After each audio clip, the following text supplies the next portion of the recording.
right, to another episode of Multiplayer. My God, you look good. Oh, thank you. I was talking to them. I'm your host, Guillermo, and today with me, huh? What? Yeah. God, it's a good start. My co-host right here, Zack, Gas, and fucking Javier Ortiz. What up? You happy now? Yo. Have your time. I'm pretty good looking, I know. Anyways, guys, if you're watching this via YouTube, you can always check this out on our podcast as well. We have it on Google Play as well as iTunes. And if you're listening to this on the podcast, well, keep your eyes on the road. Stop being weird. But also, when you stop, pull over, you can watch this on YouTube at our YouTube channel at youtube.com/multiplayered. You can see how pretty we are. Exactly. Mm-hmm. And, I mean, you can hear the inflection our voice is changing. We also are very animated as well. So you'll get all that extra detail. We really are, though. Whoa! Lastly, guys, we also have a Patreon page, so it would be awesome if you could go over there and check it out. And, you know, if you threw a couple dollars from donation, you'd get a lot more content every week. That is actually an extra episode a week, every other Friday. So Every other Friday, yeah. Every other Friday. But then if you don't want to do that, that's fine. Just having your eyes on the page is great, because we also put those exclusive Patreon videos on our YouTube channel a week later. Anyways, guys, the reason we had to, smash through that is because we have so much to talk about today. It's a busy week. It is, people would argue. People would argue it's been right now. People would argue that it's not been super busy for a couple of companies, but there's a lot of things that kind of gone under the radar. Yeah, the first some one tidbits being, here and there. Yeah, right. Well, some.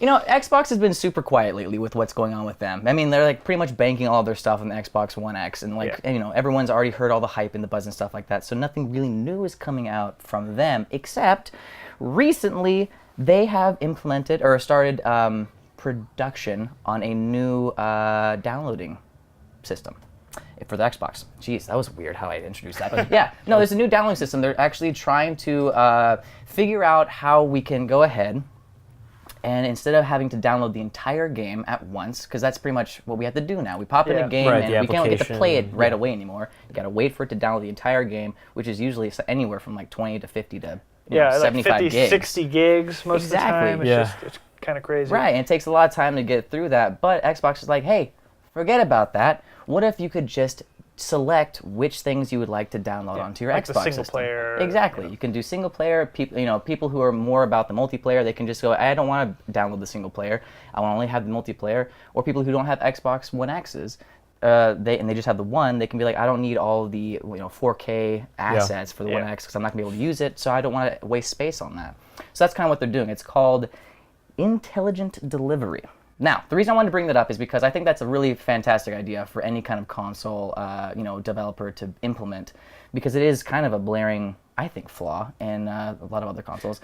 Because we were talking about this the other day, you and I both have, a 500 gig PS4? That's what you have? Yeah, we have the same thing. And I have to constantly delete, when I download games. And, you told me news, because I didn't know. Yeah. You're just like, oh my God, I'm going to delete everything. It's not like that. Right. I thought, if I deleted the game, I would delete all my saves and, all the hundreds and thousands of hours of work.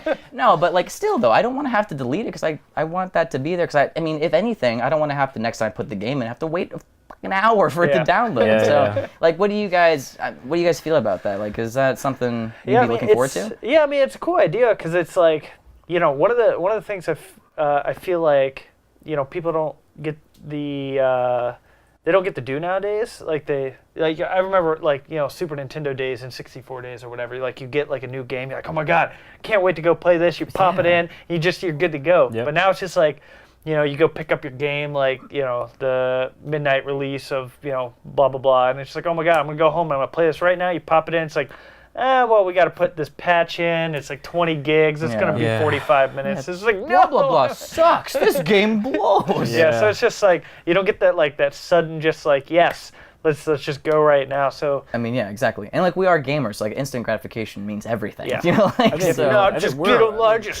We're Americans, so instant gratification is what we want. Great. It's the first world issues, man. First world problems. I need my game right now. Well, now I don't care. You just made me check myself. So now I don't really give a shit anymore. I'll wait the extra hour. No, but it's just it is. Because there's a lot of things too that take up a hell of a lot of space in games that you end up having to download just because it's you're forced to. I my native language is English, so I don't really need to have all these different language settings for my game when I play it. I never use them. Sure. If I did, I might learn a language, but I don't. So I don't ever use them.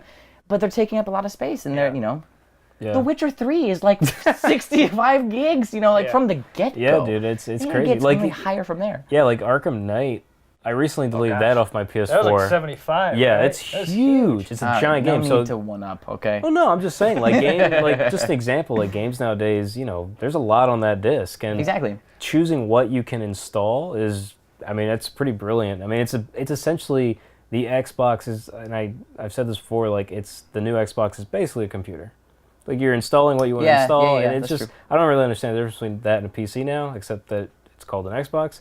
But it's essentially functioning like a PC. When you install stuff, you can choose what you want to download and what you want to install. Selective. Mm-hmm. So Do you think that would you like PS4 to implement that? Because I think that alone is putting a stark contrast between the two systems. No, I wouldn't mind that at all. It's a good idea. I think all three companies should do that. If there's just stuff that you don't need to download, like a multiplayer aspect of a game or something, then that'd be great. Yeah. Because then it's just saving room on my system. Exactly. I've never played the Uncharted 4 multiplayer, but I don't want to erase that game because even though you told me it won't erase my save file, I don't believe it. You don't trust the computers. They're out to get you. I don't trust the cloud.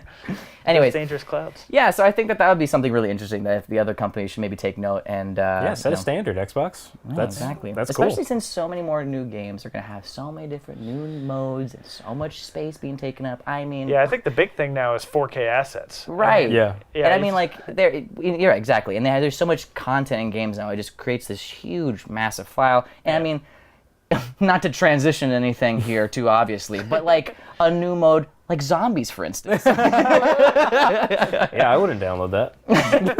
No, okay, so actually there have been some news has come out, some details through a interview with the John Horsley, the senior director over. It's okay. All right, tomato. It's easy now. No, he's the senior director over at Sledgehammer, the people who are developing the new Call of Duty World War II, the one that we played. Did you play the beta? No. All right. Well, I didn't want to. You probably. That's a pretty unanimous. We all have the same feeling. Anyways, we kind of felt a little unimpressed. We did play the beta, and we talked about it here on a previous show a couple of episodes ago, I think. Yeah, you weren't here. I wasn't here for that. You died. Which is another reason why I didn't play, because I died. And then I came back. I thought it was just because we told you, like, hey, we're going to talk about the beta, and you're like, nope. Well, I did. Like, I hung up when you said that, so I was like, Oh, okay.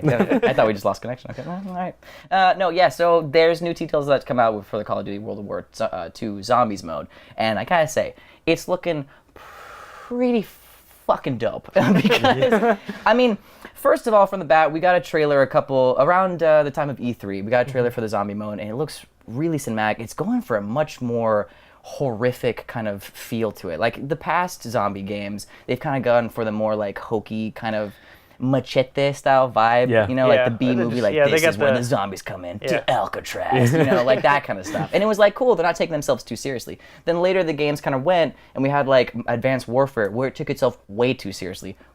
Case in point, John Malkovich was in the game.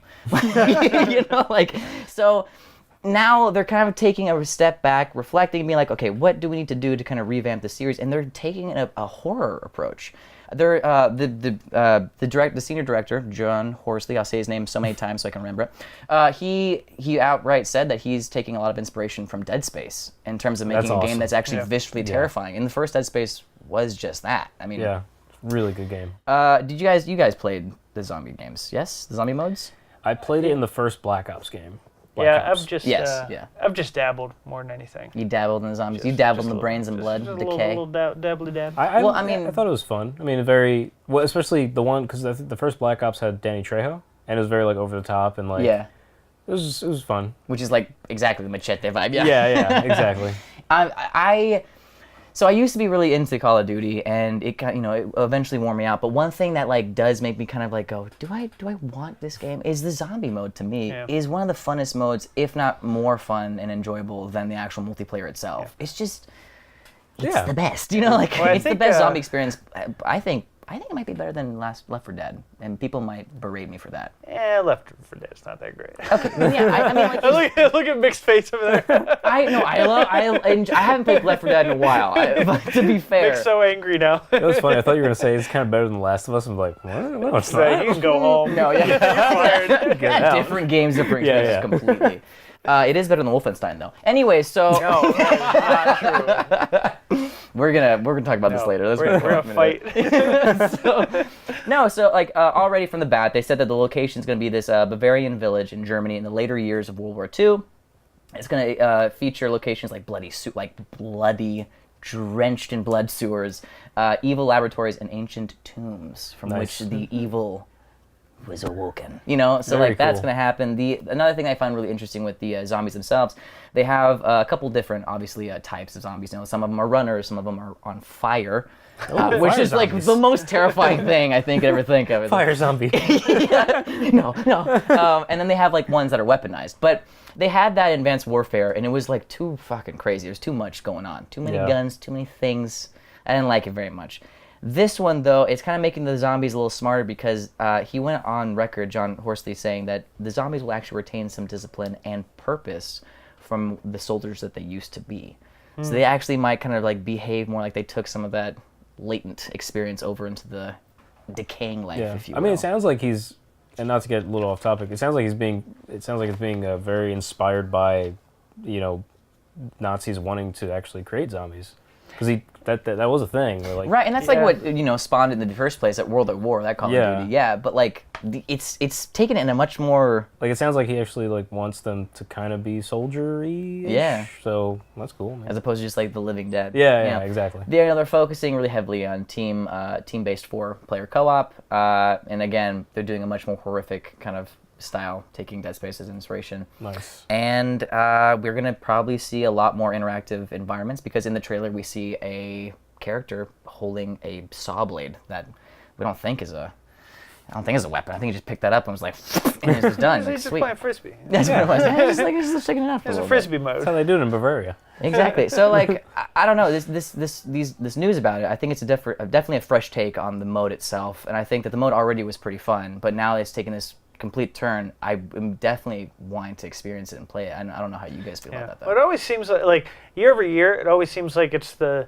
kind of the freshest part of Call of Duty. I feel like it's the part where it's just like, Activision every year is like, okay, just make Call of Duty, okay? Mm-hmm. Just make it how it's supposed to be, even if the wall running's there, or whatever time period it's in, just make Call of Duty. And they're like, okay, but can we have some fun with zombies? They're like, yeah, you can have fun with zombies. Just make Call of Duty, and then there's going to be this extra mode you can just have fun with it. Like always- whipping them with it. And it always kind of seems to be the case where it's like, the zombie mode, like year over year is, it's always a little different. They get really goofy with it, or something like this where they're really like diving more in the horror. It's just like I feel like it's like these teams that have to pump out Call of Duty every 2 years. It's like they get to take this mode and be a little more creative and have fun with it. Exactly. Yeah. And it is bring such a in fun people idea. like Jeff Goldblum or something like that. Right. And that's Kevin another thing Smith, too. Yeah. Then they haven't announced any of the playable characters just yet, so we don't know which famous celebrities are going to be. It's just Jeff part of it. Goldblum like 4 times. 4 of them.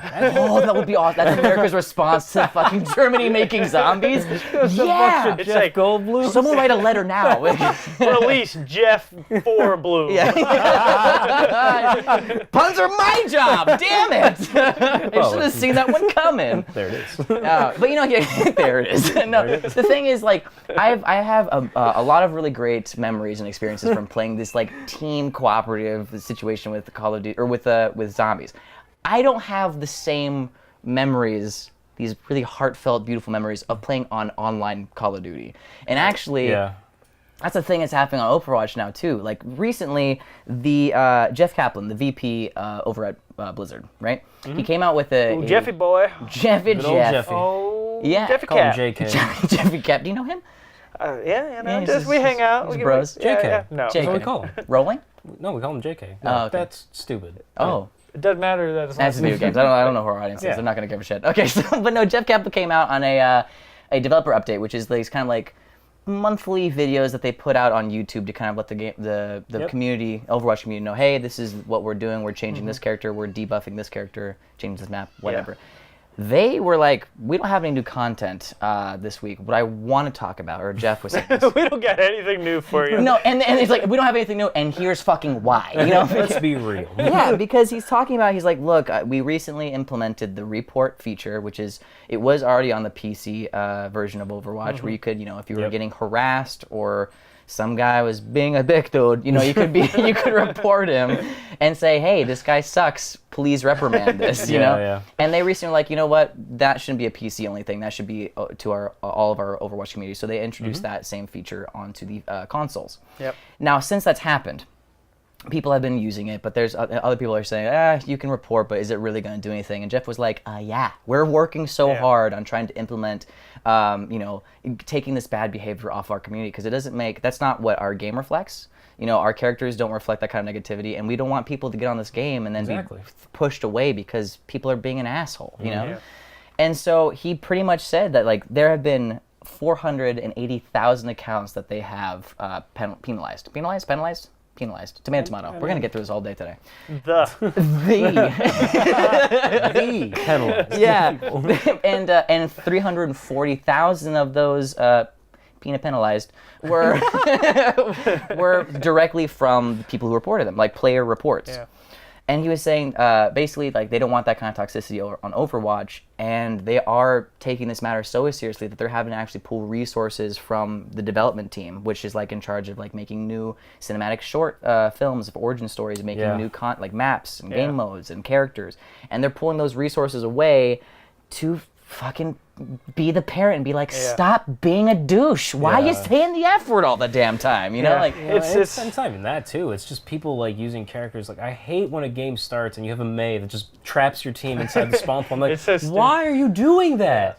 Fuck you, Mick. Like, every time. It's Mick. Every time that happens. I don't play on Xbox. I've used the report feature a ton of times. Every time a Mei does that, as soon as the game starts, I'm like, I'm gonna report your ass. Like, that's because I'm not gonna stand by and let you be an asshole. Like, I want to play the game. Like, I don't want to fucking deal with nonsense. Like, I just want to play and have fun, and you're not letting me have fun. So, I'm glad they introduced the report feature, but it is sad when, like, you've got people who are just being douchey for the sake of being douchey, and they have to pull in more team members, more people in Blizzard saying, "Hey, we need help because there's a really big problem, and we need justice kind of needs to be done. So we need to bring as many resources as we can to make sure it happens." Yeah, and it's sad that has to happen. Yeah, I just thought of, like, the McCree quote when you said justice. It's like, oh, sweet. But it's one of those problems, and I think it's just a thing that just everybody deals with on a day-to-day basis, where it's just that harassment. It's just that the minority of people that are douchebags just ruin stuff for everybody else. You got the guy at the with 30 items going through the 10-item lane at the grocery store kind of thing. It's like you're just ruining it for everybody else. But the thing is that, like, I've never seen that actually come to that kind of level for a gaming community, because usually it's like, this guy's being an asshole, but this is just how I play the game. I'm gonna get called some kind of slur, whether it be about my mother, my race, or my sexuality. It's like by a 12-year-old, but that's just what I have to do because I want to play the game. But now Blizzard's like, no, you don't have to do that. We're gonna take this seriously. But then it's like also like, fuck, these people are still affecting me because now I'm not getting, like, new maps and new characters that I really want. Right, they're slowing down the process of the Blizzard team wanting to create and give more to the people who play the game. Right. And, it sucks, but... And I actually, like, playing online, I haven't dealt with, like, verbal harassment as much as people, like, playing and being douchebags. Like, the Mei shit, or, like... That's really the biggest one for me. Or just, I hate this. People just not playing with a team, especially in competitive. It's just like... Yeah, or like people like just standing in a corner. Or like not doing anything. Yeah. Like, why are you even playing? Like, it's like, if you had to eat, fucking turn off the game. Like, the what I see a lot is just people running around saying hi to people, and it's just like, hello. Yeah. It's just like, dude, what do you do? Why are you playing this game? You're not actually playing. You're just trolls just being trolls for the sake of being a troll. It's so dumb. Right. I hate it. It makes no sense. The reason I want to talk about this, though, here on the show is because we had mentioned previously on another episode talking about Splatoon 2 and how Nintendo has a whole heap of problems with their online features because they're trying so hard to keep a safe environment for their community, for the Splatoon community. and, having it making like the only people you can friend are people that you know and like can actually like contact to get their friend code and stuff like that. And we pretty much unanimously said like that's not Nintendo's job. However, now we're on the flip side here in Blizzard. They're not going those extreme steps, but there is still a consequence for people who aren't misusing the game or misbehaving online. Do you think that's Blizzard's problem? Do you think that's something that they should focus on and like put on? Yeah, I mean, I think you shoulders? should have that team in place, because it's like that game. I mean, it's just an online multiplayer game. It's like that has to work right. If you're like coming into these matches where people are just kind of being D-bags and not playing like you're supposed to, then it ruins the experience for everybody else. Right. So it's like you have to have a team in place to fix that kind of stuff, or at least try to fix that kind of stuff, so people can actually enjoy their time with that game. If that's not there, then things just start to unravel really quickly, and then the game's just not fun. There's been a couple times where, when I first started playing Overwatch, when the game first came out, there wasn't a lot of that. But once the game really like blew up and got really big, you saw more and more of that kind of stuff. And there were a couple times I got to a point where it's just like, I don't even know if I want to play this anymore, because it got really toxic for like a season in competitive. It got really toxic. It makes no sense. Like, I don't get online and want to curse anybody out. Yeah, it just... Maybe when I was like in high school and I thought like, oh, that's funny, Yeah, I mean, remember like or Blizzard, whatever, but like... I mean, Overwatch is a game that's like, it's not technically really age restricted. I think it's rated T, but it's pretty clean. Like, there's blood, so I mean, anybody can buy it without a problem. Yeah. But, again, and I haven't faced verbal abuse as much as I faced people just being dumbasses, like during the game. Like in competitive, like I play, and it happened to you as well, where like, the new season competitive started. I played one game, and as soon as we started, like 5 minutes in, somebody dropped out, and it's like, well, you just ruined it, like, because it's competitive. So all of our ranking going into labor. Well, then I don't care, dude. Like, don't start the game. Why are you playing 5 minutes away from don't the lane? start it. Like, it's like I don't play competitive unless I know I have at least like half an hour to dedicate to that match. Yeah, exactly. And that's why I don't impregnate anybody. It's like I play Overwatch. I'm fine with like this scenario over Nintendo's. I'd rather have this, because the Nintendo thing, you can't get a team. Yeah. Like, it's so hard to it's get too a extreme. team. At least in Overwatch, like I've met a lot of people through you online, and I play with you and the people and it's fun because you have a whole squad. But when you squad deep, it's awesome. But like, it seems like for Splatoon and stuff, it seems so cumbersome to get a team going. Yeah, it's difficult. Yeah.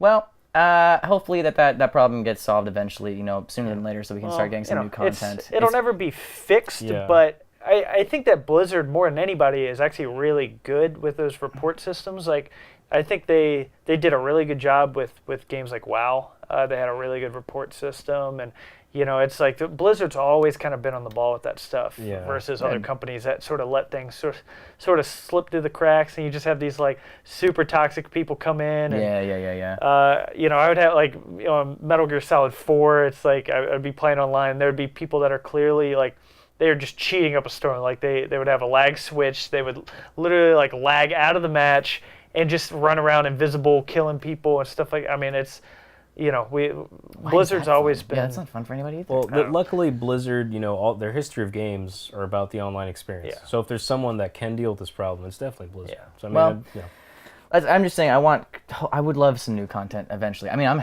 totally satiated right now. Yeah, I'm having a great time now. But like, hopefully this isn't like slow process and continue on for a long extended period of time. I remember, like we talked about last week. I don't want to remember. Don't tell me what to do. Well, then I'll break some news to you. Like, it might not be slowing down too much because they're opening the esports arena in Burbank. That's true. So I mean, stuff like that is on their horizon. And then we'll actually get to see the toxicity in real life. Real time. Yeah, so it's like, well, at least they're saying it to each other's faces. It's not that anonymity that they're hanging behind. So, people who haven't played Overwatch, I hope that hasn't like deterred you from playing. I mean, like, there's not that much toxicity. And here's another kicker: they're actually doing a free weekend for PC, PS4, and Xbox One players. You can basically download that, go onto the website, or go onto the Xbox store, PS4 store. You can download that for free, and you get a whole weekend starting the 22nd at 11 a.m. going until midnight on the 25th. And you get like all the maps, all the game modes, all 16 maps, 25 heroes, get to play that. You get to play us. Get your ass kicked by us. It's a really fun game. By me only. They suck. That's a lie. I'm so bad. But like, but yeah, so that's happening. So at least hopefully it's a nice little package. They're like, all right, stop being assholes. Here's some free time. It's kind of nice. But speaking of other like super huge online multiplayer centric games, Destiny 2 is Open ass. dude, that's like to put it softly. Yeah. People they're digging it. Yeah, I mean it's topping charts all over the place. It's getting a slew of rewards. It's topped the charts in Japan recently actually. Mm-hmm. It's #1 game there. It is like the only thing everyone's talking about. So I figured, you know what, guys, we need to kind of chime in because some things are happening on that game that are pretty badass. All right, Lay it on us. All right, here's the deal. Tell me. You know how Mass Effect introduced? Love it.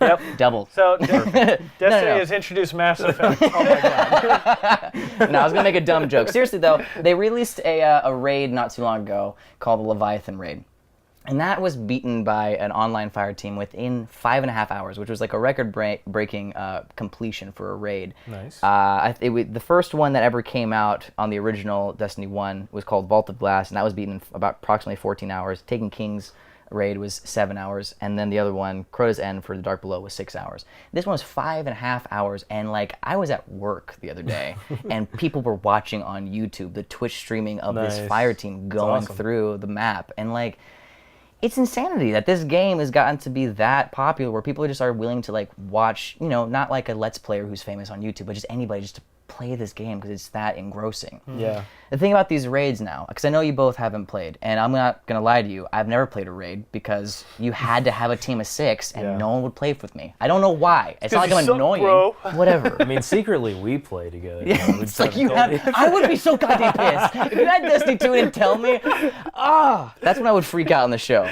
The whole crew is just playing. We won't tell. Shh, don't tell me he's coming. Destiny 2 sucks. We're always trying to find 2 other people. Like, should we ask Guillermo? No. That guy sucks. That would make me cry. Anyway, so no, but okay. So a raid essentially is like it's a dungeon. It's a dungeon for Destiny, and it has a lot of puzzles. Actually, Mick, our resident Xbox player here say hi, Mick. Hello. Hey, he's real. No, he's had experience with playing raids in the past, and he said that it's very much akin to having puzzles like Zelda in these like dungeon-esque, multiplayer experiences. Very cool. You go through these room by room, you're taking on waves of enemies, then you're introduced to a puzzle that you have to figure out, then you're introduced to waves of enemies and a puzzle, then you're introduced to a boss, then a puzzle, then waves, and all these different things. Puzzle boss. Yeah, the puzzle boss. And then it's just a Rubik's Cube, and you're just playing Rubik's Cube, and then you wake up, and there's never a game. And the twist is...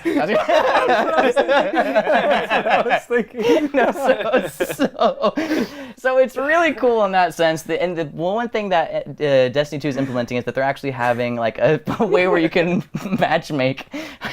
Man, we can't do inside jokes without introducing that to the audience. Sorry, audience. So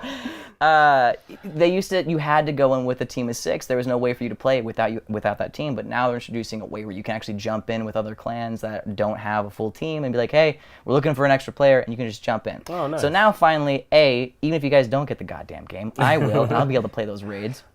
Until you get in there, oh shoot, it's that guy. No, we're not here. They spread the rumors. They went all over. It's viral now. No, but okay. That's what essentially a raid is, right?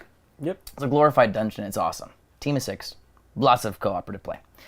The thing that is interesting that actually affects the entire community, which I think that Bungie's implementing these really cool details with the raid, is that not only when the raid was released onto the game, that you could see like a new menu option on the map. Yeah, you could see a new menu option on the when you go out of space and you're going to pick your planet. Now you have that option to pick the raid. But also when you were on the European zone, which is on Earth, the new location in Destiny 2, you can actually look up in the sky and see the Leviathan orbiting the planet. So now you have that environmental storytelling. Nice but touch. Then also when that fire team, the Legend himself, that's the name of the gang, the clan that beat it. When they beat it after 5.5 hours, they unlocked a PvP map for online matchmaking called the Emperor's New Groove. Respite. Yes, that joke doesn't get old. It's called the Emperor's Respite. So everyone was got to benefit from this team beating it to now play a new map online. That's pretty cool. Right? Yeah, that's pretty cool. That's It awesome. unlocks a PvP map. Guys, I'm not even talking to the audience here. I'm really telling you guys Yeah, this. So, like, go away. No, I want to bring this up because, like, are you gonna get the game? Like, come on. No, I mean, I told you earlier this week, I do want to get it, but, like, I just have a couple games that I want to get first. Because it's, I'm sure it's great. It really is. I'm happy that, people are satisfied with the initial launch, because I know the first one, like, it wasn't like that. People were kind of disappointed. Yeah. But it seems like this one just, fucking, it's a bat out of hell, and people love it. Crash the gates open, and everyone's having a good time, and, we'll get there. I want to get it, but... I'm going to get Mick on the show. Xbox. Yeah. God? God. Sub-Zero That was the devil. Oh, shit. Yeah, there you go. No, honestly, I'm going to get Mick on the show next time, because then we can talk about Destiny, and it'll be a great time. You can have a Destiny show. Great. That's it. fine. Fantastic. Do Another it. thing before we switch topics, though, Do it, man. there was a couple months before Destiny release, there was actually a leak that happened. The Xbox Store put out, in the Xbox Store with Destiny 2, saying that there was actually going to be DLC, and they gave a description of the DLC that was going to be coming out soon, shortly after the game's release. That was speculated by a lot of fans and critics, saying like that maybe that was just a mistake. We don't really know. But finally, Bungie has come out and tweeted confirming that there is actually a new DLC, and it is what was broadcast over Xbox Store. Right. And it's called The Curse of Osiris. Sounds sexy. It is.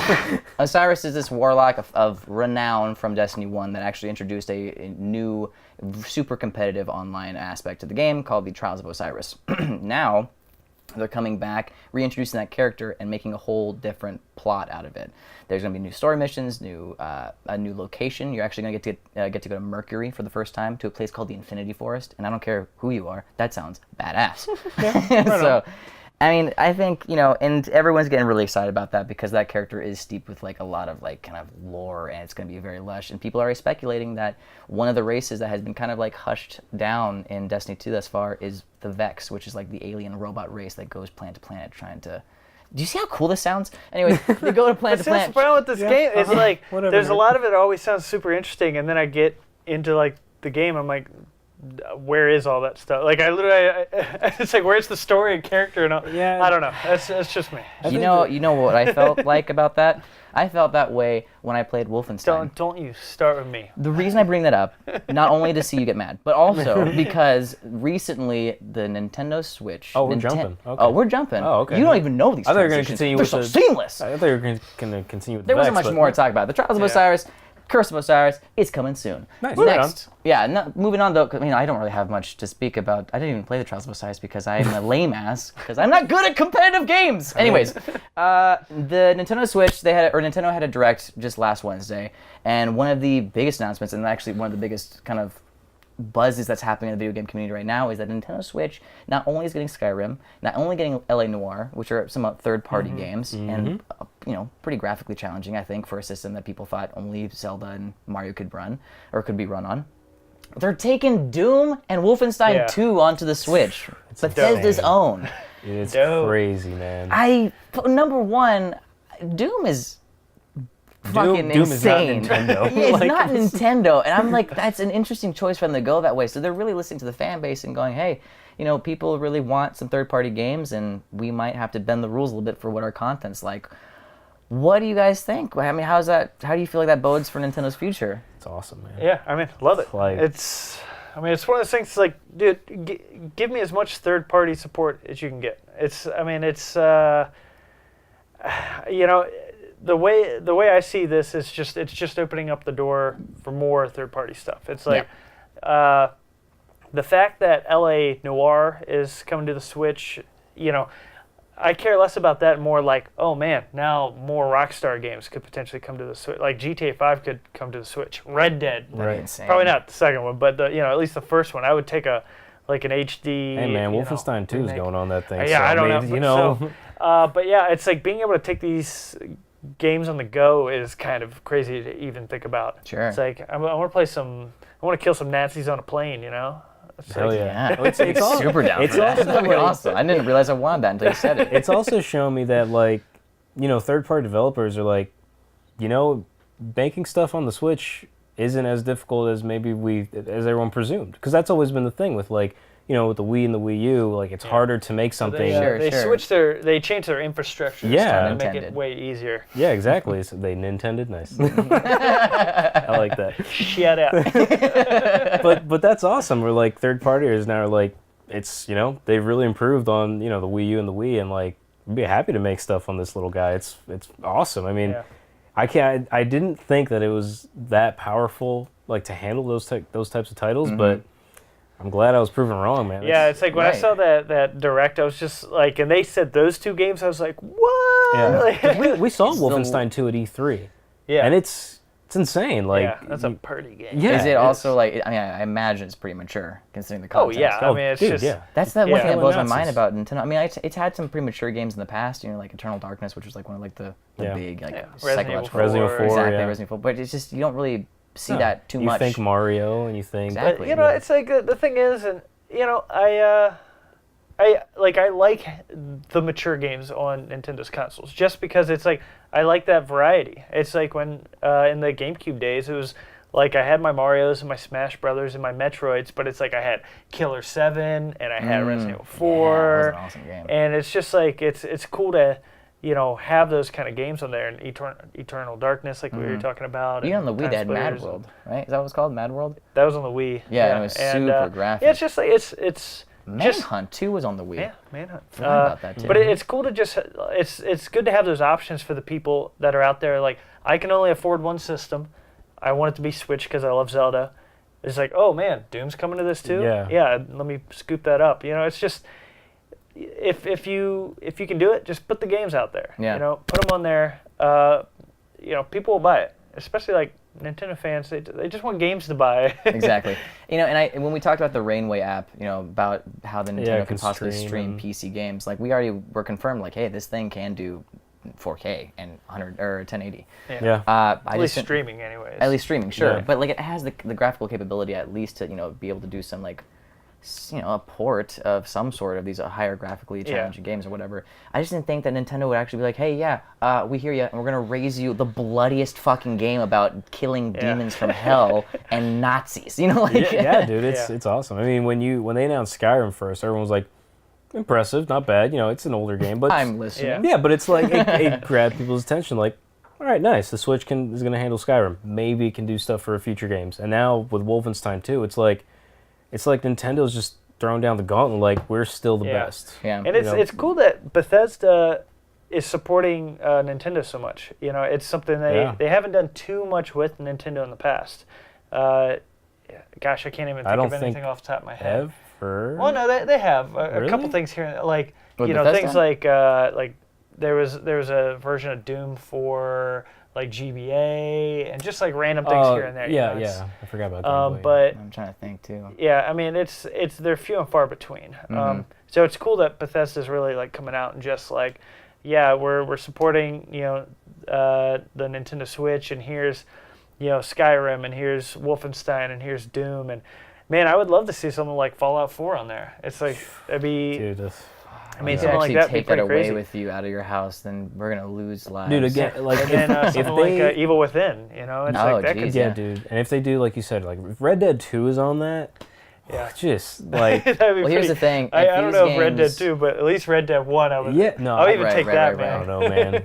I mean, if these games do well, that's gonna send a huge signal to the rest of third-party developers to actually go, hey, Nintendo Switch has the capacity to really push our games to another audience. Yeah. So we might, it's so crazy, like imagining a game like Wolfenstein 2 on like that little cartridge. Yeah. Like it's crazy. Like it's so tiny. It's just a little guy. Tiny. Well, there's things like with Doom, for instance, they can't fit everything onto the card. So like the multiplayer stuff, and this kind of comes back to that Xbox, like downloading certain parts. Okay. So the single player is on the card, and then if you want the multiplayer part, then you just download that for free online. And then that's cool. you just install that onto your system. Because like I think those cards can hold like 30 gigs or something. That's probably like a 50 gig game, I would assume. Yeah. Yeah, it was So about it's, 40, 45. Yeah. If I remember correctly. You don't remember anything. I do. That was the one game I actually liked that you let me borrow. I played Wolfenstein, man. Don't like it. And but like I played like 10 minutes. But I do you- played like go 10 back. minutes of it, and I Do you didn't like think the like the Switch, with the infrastructure, you know how like for PS4 you can delete your stuff and it'll store your saved games. Do you think the Switch will be able to do that as well? Gosh, I hope so. Because that's like I've never even yeah, I thought mean about it or checked. yeah, because I mean those things I don't it's not 500 gigs. How many gigs is it? 256? It's I don't even know how much. I mean- I just assume it can handle It everything. can just take everything. yeah. Just take my worries, take yeah, my problems. Just let me play Zelda. I know that mine came with a 128 SD card Yeah. that I could okay. put, so I know it's got that much at least. All right, there So you yeah, so you can. I think the system itself has like 32 gigs of space on it or something like Yeah, that. go. But you don't not- have to and then- download the game when you play it. Well, if it's on a card, then That's what I'm saying. Like when you Right. when you There's buy a just, physical like- copy of a game, you don't have to download it, and that's how Nintendo just like is just a keeping it few real. gigs. Just Oh, a really? yeah, because Oh. it's like Yeah. with For like save- for Zelda. data, yeah. yeah, it does Yeah. install something. Because that's like kind of taking place of the memory card, like back in the GameCube and whatnot. Right. But yeah, so I mean, you could put a. Gosh, I think they just announced like a. How big was that card? Was it 2 terabyte? Oh yeah. Or 1 terabyte on the mini SD or something. Yeah. What the I heck? just How don't big think was you that even card? need it. Well, I mean, the you Switch doesn't don't. even have I that mean, many it's games on literally- it. I think it Well, was. that's not true. I mean, I think it was. It doesn't have a long. terabyte worth of games, you don't think? I think it was 2 terabytes. Oh, I'm sorry, the disc, not the. Yeah. Yeah. It's just like somewhere else right now. Because my buddy at work brought that up once. He was like, man, he read about it, and I forget how much it was going to cost, but like. It's like a 400. Yeah. Either way, we're card. we've got on topic here. We're talking it's just like, like- but like- we're gushing over the But Switch. yeah, so it's it's just like the more third-party support, the better. It's like Yeah. I just want to see more and more games come out for this system. From the big AAA games like Wolfenstein to some smaller stuff like Octopath Traveler. Which here's the thing. Here's the thing. I'm glad you brought it up because I don't think we have enough time to talk about that today. Good transition. However, Yeah, that's a good game. I won't be here for your bonus round.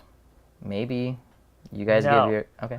Shut up. Whatever. I'm not here. All right, well, do you guys want to talk about a little bit of Octopath, or do you Hell want to? yeah, I think we have a little can bit touch of on time. Then I will throw it to you guys because, okay, here's what happened. Nintendo Direct, Square Enix is making a game with the Switch. It's called Octopath Traveler.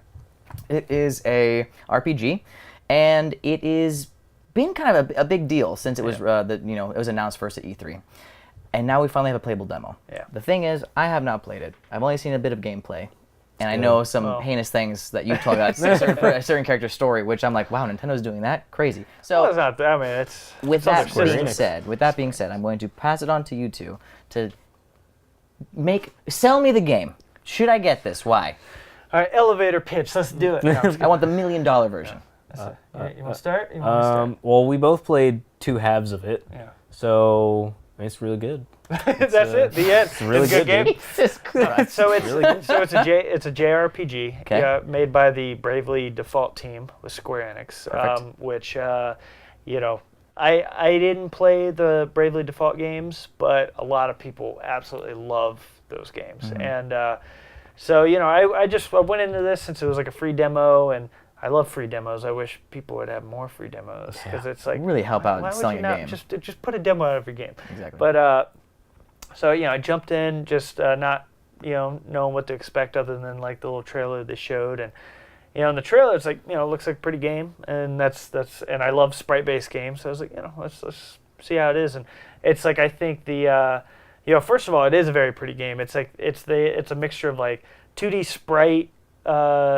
sprites as far as the characters and like in a 3D environment, and it's like the mesh of the two is actually really cool. That Yeah, it it's, reminds me of the Last Night sort of on the Xbox game that's going to come out. The Last Night, or what's it called, right? The Last Night. Last night they announced it. Is that the last night? No, Yeah. no. But Oh, I know what you're talking Yeah, about. yeah. Is that what it's called? the last? Isn't it called Last Night or the other night or it's something night? I think it is the last night. Yeah, the Last Night. Yeah. It's kind of like that, except that's 8-bit, but it's sprite on top of a 3D-ish backdrop, and it looks really cool. I described it earlier like it almost looks like a play toy set. Sure. And your little character is moving around because when you go, like if you go inside of a house, you can see the 3-dimensional walls, and like it leads up to like blackish, and like that's the outside area, and Gotcha. it looks Yeah. really cool. And it's like the depth of field they use in that game is Yes, pretty that's the interesting. word. With like the, it's like you'll see something off in the distance and like another character, and they're fairly blurred out because Right. of just that distance, and the closer you get, it's like it's pretty interesting. Like The aesthetic kind of reminded me of Chrono Trigger, if anything. I thought the same thing. yeah, Yeah, I mean it looks it's very much like those old, Yeah. Secret of Mana and stuff like that. It's back on got Super that Nintendo. very classic Super Nintendo JRPG vibe to it, Yeah. but with like this new sort of 3D space that they're working with. So it's pretty cool. But I think what was even better than that was I thought the music was just amazing. I love the music. How long were you playing this game for? I probably put, surprisingly, I probably put like 4 or 5 hours into that demo.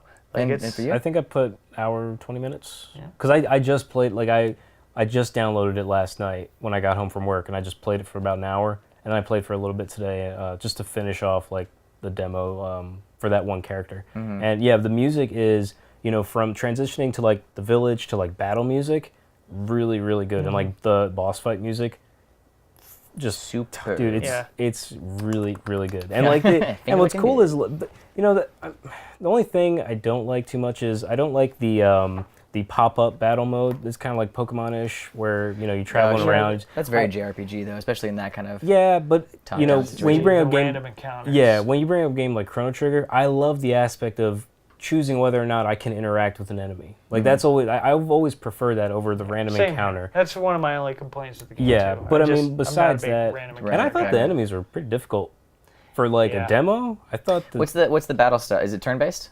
yes. Yeah. Is there It's- any kind of like other gimmick that like kind of helps that Well, suture actually, along the wait it's- time essentially? So one of the cool things in this game that's different than other turn-based RPGs is you have this boost system. So like each turn, so you basically have this like boost meter that can each turn it charges by like 1, and basically like the with this boost feature, the more you boost your character that turn, like it'll basically double or triple or quadruple your damage, and your attack. yeah, and the enemies also have like a shield, and if you hit them with their weakness, you can break that shield, which stuns them, which basically gives you a free turn to attack again. I see. And when they're stunned, you can also do more damage. So it's like you'll want to break that shield, and then use like your boost ability to then hit them with something like really powerful.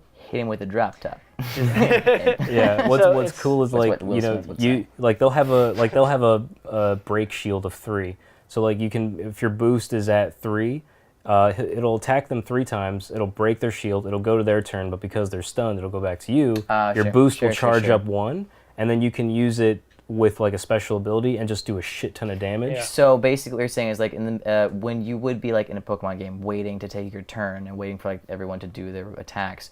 At least here, that wait time is preoccupied by you managing your boost system. Right. Yeah. So, and you're kind of trying to figure like, should I use that? Should I let it save up a couple more times? If I use it now, I can get to go Yeah. this Yeah. many turns, or I get to skip that enemy's attack. Yeah. That's really awesome. And like you can use your boost to like break their armor, and then like if you're low on health, they get stunned, so it gives you another free turn, so you could like heal yourself, and then you could do another boost attack your next turn, like once they get their shield Yeah. back up. So there's some cool strategy there, and there's also like other interesting abilities, like the female character Primrose. Primrose.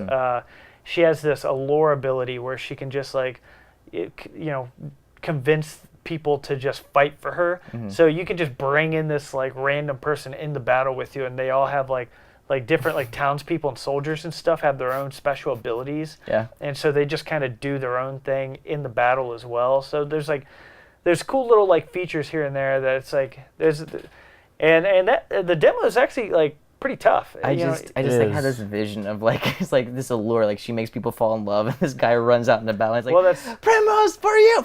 It's just like immediately gets like some mean, random town. now it's my turn. I mean, it's kind of like that, where it's like That's you allure them, insanity. and then That's why I was you laughing. just have this like soldier dude like, I'll follow you anywhere. Like, Oh, kind man, of that's thing. It's crazy. like, so there's some interesting things with the battle system that I think there's a good amount of strategy involved, and it was a lot of fun. Yeah. I did have a very small like 10-minute experience with the game, and a couple things I did jump out to me was, yes, the aesthetic was beautiful. It really did have a very atmospheric tone that like really got me immersed into the game's story, and a rather mature story from the start too. Because I picked Primrose to play, and right from the get-go, you learn this character. She starts off in a pleasure house as one of like the dancers, and she's being abused by the manager of the establishment, like implying that he's using her in unsavory and non-consensual ways. And it's like, whoa, this is on Nintendo. You know, like this is Nintendo. You're throwing me left field, throwing me left curveballs here. We got that. We got Doom. Yeah, we got Doom. It's awesome. Switch it up. They're switching. We got Mario no shirts. Yeah, I mean, honestly, I definitely want to check out the game, and you guys are kind of like with the managing system of the boost thing. It kind of makes me want to really try out that demo really too. Cool. Yeah, it's pretty cool. And I thought one other thing, the voice acting is actually pretty good. That was the other thing I was going to say too. Voice acting as well. Not bad. Yeah, outside of like one or two side characters. You know, it was. They have like these weird like. The character I played, Aldrich, I think is his name. Like you're in the village, and at one point there's like these little teenage kids who like sound like Cogni. They're like, "Oi, it's Aldrich the Knight," and I'm just like, I don't like you. But all the main characters sound really cool. Yeah, super good. I think that it's worth at least a demo play. You guys say? Oh, absolutely. I say check it out. If you have a Switch, go ahead and it's a really fun game. Download that. Looks really good. It's free. Why wouldn't you? Oh, absolutely. So just you got a whole day of content there. You know. Exactly. Looks good. Sounds good. Tastes good. It is good. Must be good. Oh, it's great. Well, guys, that is the show. I do want to say that there was one last little tidbit that Nintendo released on the Direct.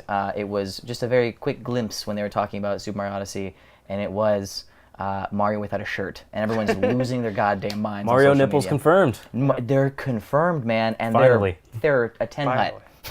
Answering the questions that need to be answered. And so I think, I would highly recommend you guys, if you want to see Mario without a shirt, head to our Instagram page where we have exclusive content of Mario showing the goods. You can check that out at Go Multiplayer. That's our Instagram account, as well as our Twitter account at Go Multiplayer. It's also there as well. But guys, thank you so much for checking out the show. It's been a really good one. I'm tired. But it's too much. We started the show on a high note. We're ending on a high note. How you guys feel? That's not high enough. I feel great. Okay. Feel okay? Well, I bet you feel good, and you're gonna keep feeling good because next week we're gonna have more content with you or for you. I'm losing with you. all words. We're gonna have more content for you every Thursday. We also have bonus rounds every other Friday, and guys, you can always get extra content at our Patreon page and at our Twitter and Instagram handles as well. Thank you guys so much for checking us out, and we'd also like to send a special thanks to DJ CUTMAN, special CUTMAN, DJ, for that interesting chiptune music. Guys, we'll see you next week, so keep on grinding, and we'll see you at the respawn. Boop! It's like the lowest note you could go at the end of the show. We love you. On behalf of Multiplayer, Mario would like to send a special thank you to Jaden Lawrence, Arturo Mendera, Mercedan Kroll Pitaru, and Mario Dorado. Thank you so much for watching.